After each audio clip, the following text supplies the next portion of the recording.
Live from Fargo and serving you on TV, online, and on the go. This is Valley News Live at 10.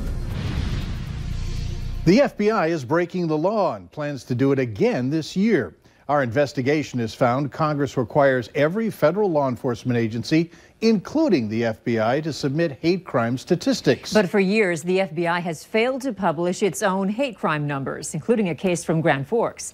Lee Zurich of our national investigative team, Investigate TV, has more.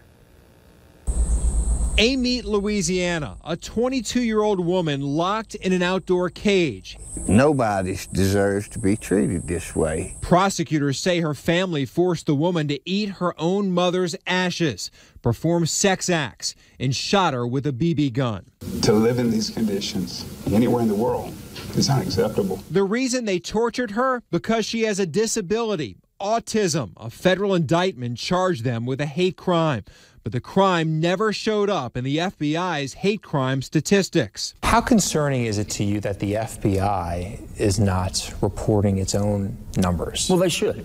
They should. Investigate TV analyzed 10 years of Justice Department news releases on hate crime prosecutions and found at least 65 high-profile cases the FBI investigated, from murders to bombings, that never ended up in the federal database the agency itself maintains. We need to get it right. Louisiana Republican Senator John Kennedy says he plans to speak with new U.S. Attorney General William Barr. What are you going to say to him? I'm going to say, look, there are reports, you've seen the media reports, that crimes, including but not limited to hate crimes, are not being accurately reported or completely reported by the FBI. Could you look into it? What's your response? What can we do to improve it? Democratic Senator Patrick Leahy from Vermont was more direct. I'm hoping they're not ignoring a congressional mandate. Our investigation found they are ignoring it, failing to submit their own hate crime statistics. If they're not, I will land on them like a ton of bricks. The Justice Department has even acknowledged a broken system when it comes to hate crime reporting, what it calls a gap in statistics. Together, we can find ways to improve reporting of hate crimes. It announced an $840,000 grant last year to look at hate crime reporting. The goal, ironically, to understand why hate crimes aren't being reported by local law enforcement to the FBI. I hope the FBI is given the opportunity to talk about, okay, well, why didn't they report? Because if that study is going to focus on non-reporting agencies, the FBI has to be a part of that. In 2015, Matthew Gust went to a Grand Forks, North Dakota gas station and filled a 40-ounce beer bottle with gasoline, turning it into a Molotov cocktail. He threw the bottle inside a Somali restaurant. I don't know what they mean to, but it's something that's not unacceptable. Gust admitted in federal court he meant to intimidate the employees and customers because of their national origin.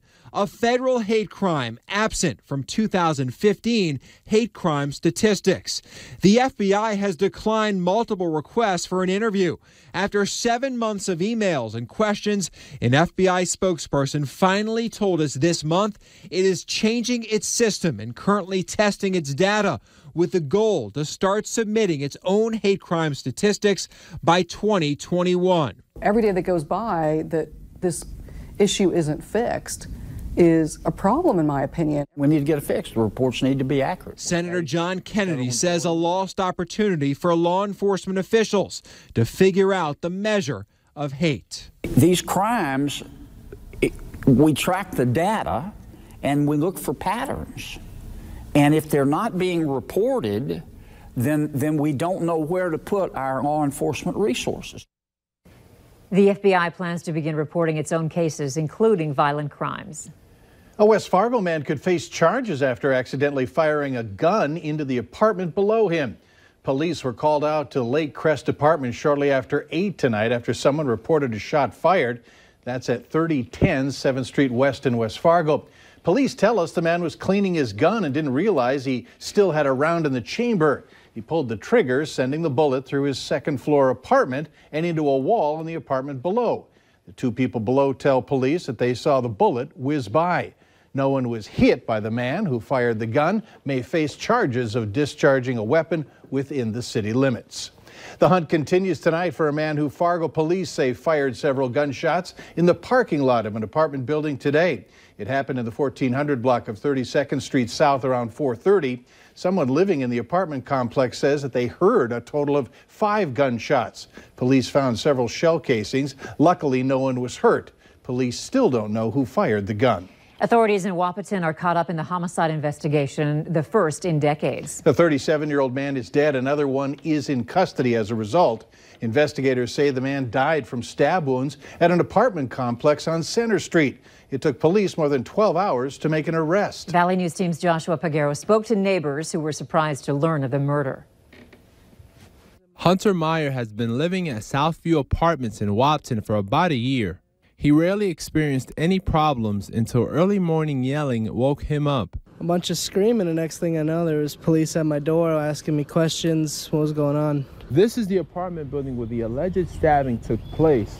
We learned from the police chief that they found the victim lying on the floor with a woman and child beside him. Neighbors told us it was one of the upstairs apartments. Meyer says he thought the woman lived alone. Did not know them personally. I've talked with her a few times. Seemed like a great gal. Police don't have a motive yet for the killing, which happened late Monday night. They do say, however, that it was intentional and the victim and suspect knew each other. A neighbor told us he saw flashing blue and red lights when he arrived home. I just went outside to smoke a cigarette and saw all the cops and ambulance going on, and I didn't know anything was going on. I came home from work. And this neighbor, Orville Moran, slept through all the chaos. No, I haven't heard about it. This is the first. The 84-year-old says this is a quiet place. He often leaves his door unlocked and doesn't plan to change that. In Wahpeton, Joshua Pagero, Valley News Live. Wahpeton police say they won't identify the victim until they get a positive ID on him. As for the suspect, police say they'll release his name once he's formally charged. Get ready. If you've had to sandbag in the past, be ready to do that. Clear away the area that you can place sandbags on around your house. Dozens of Cass County residents gathered in Harwood tonight to hear from county leaders about flood predictions and preparations. They discussed structures that have been put in place to reduce flooding, as well as the plan of action depending on water levels. With the Cheyenne and Red River's close proximity to the city of Harwood, engineers say there's a higher chance of flooding in this area, and why preparation has already begun. Wallace Nelson lives along the Cheyenne River and says he's been fighting floods as far back as 1975. He says he's seen it all, from rising rivers to underground seepage. So he and his neighbor are taking several precautions this year and hopes others will do the same. He and I have diked the back end, and we raced the driveway coming in, so hopefully we're protected. We have gotten some concern, but it's kind of a hot shot what it might turn out to be. Water goes a different direction wherever it wants at a different time.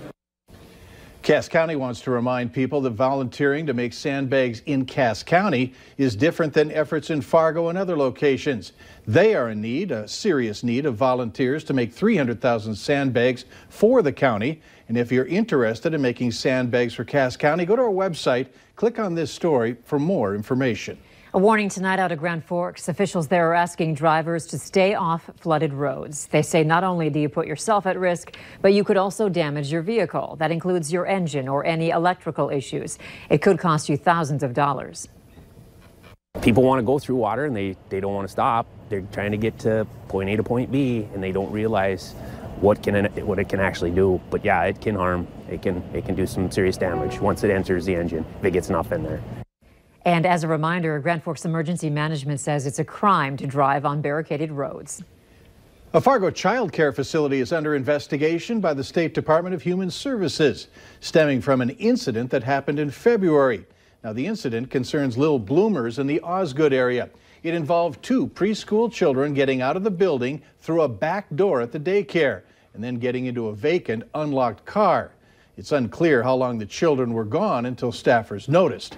A lawyer for Little Bloomers says neither of the young kids received any medical attention, adding that the daycare took immediate action, firing the staff responsible. A Lil Bloomer's attorney also tells us this whole situation has been very tough for them. A new report says oil tax revenues in North Dakota have been improperly distributed over the past decade, shortchanging entities such as the Common Schools Trust Fund and the Resources Trust Fund. The Senate is proposing a bill to make up some of the difference right away and then pay the remainder over a period of years. Both chambers are working real well together to get this fixed. We don't always agree, but we are working towards a compromise on this issue. Okay. It should have been fixed a long time ago. I don't know why it hasn't been. The Senate will likely vote on it by Friday and then send it over to the House for consideration. A lot of people are fired up on social media about a proposal that would cut out all federal funding for the Special Olympics. The country's education secretary says Special Olympics should be supported instead through philanthropy. The CEO of Special Olympics Minnesota says teams at schools reply to federal education money to get started. That money then helps kickstart private donations. In Minnesota, more than 100 schools already have programs. Most use that federal money to get started. But with those school programs already going strong, that money accounts for less than 2% of their annual budget. But new groups looking to get started may have a tougher time without the federal money.